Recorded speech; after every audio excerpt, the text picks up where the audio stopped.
The unpredictable race for president will make its way to Wisconsin in the next 2 weeks. We have a standalone primary on April 5th, which means it should get a fair amount of attention. So who has the most at stake in the Wisconsin primary? Joining us now is Craig Gilbert, Washington bureau chief for the Milwaukee Journal-Sentinel. He's at our Hearst bureau in Washington. Craig, it's good to have you back on the program. You have been writing about this primary, the fact that it is a standalone primary, the fact that it could play an important role in this process. Give me your assessment of what this will mean for both Democrats and Republicans on April 5th. Well, we've got two party frontrunners in Donald Trump and Hillary Clinton that are both kind of in command of their races. But maybe the most interesting thing about Wisconsin is that they're both pretty vulnerable in Wisconsin. Certainly, I mean, Hillary Clinton already kind of neck and neck in the polling earlier in the cycle with Bernie Sanders. Bernie Sanders, this is a state where they absolutely feel like they're going to win. They absolutely have to win.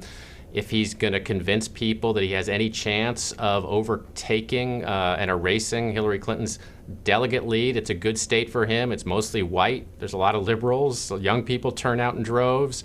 And on the Republican side, Donald Trump has just not been polling well here. I mean, even though the state is very good for him demographically, a lot of blue-collar white voters, for one reason or another, he's been polling worse in Wisconsin than he has nationally. So that's an opportunity for John Kasich and Ted Cruz. Craig, let's talk a little bit about that. You have a story in today's Sunday paper, the Journal-Sentinel, that looks at Trump's strength in Wisconsin. He was leading in the last Marquette Law School poll done late last month, but he fares so much better in some parts of the state than he does in others. Well, what did you find?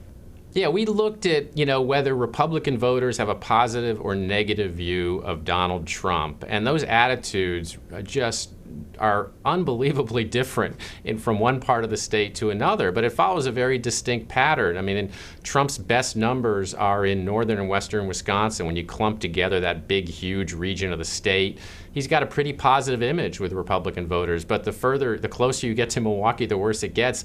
And the numbers where he's really, really unpopular, which is kind of amazing and ironic, is that it's in the reddest part of Wisconsin. It's in the sort of Waukesha, Ozaukee, Washington, those really, really Republican high turnout counties that are the geographic base of the party in Wisconsin. And here, the party's front runner, Donald Trump, has a very, very negative image. So that's worrisome for him when it comes to the April primary and also for the November election. But he's basically trying to rewrite the map in this race. And if he can find a way to win a Republican primary while doing his worst in the most important Republican counties in the state, that would be truly remarkable. Craig, a final question unrelated to the presidential race, and this is about President Obama's nomination for the Supreme Court. This has become something, I guess you could say, of an issue in the U.S. Senate race featuring Russ Feingold and Ron Johnson.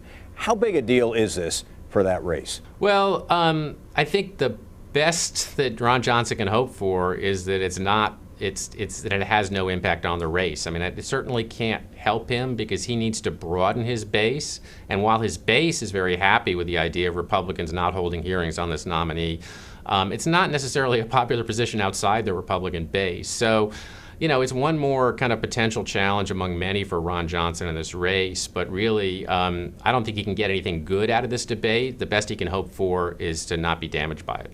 Craig Gilbert is the Washington bureau chief for the Milwaukee Journal-Sentinel. Craig, always good to have you on the program. Thanks very much for being with us. Great to be with you.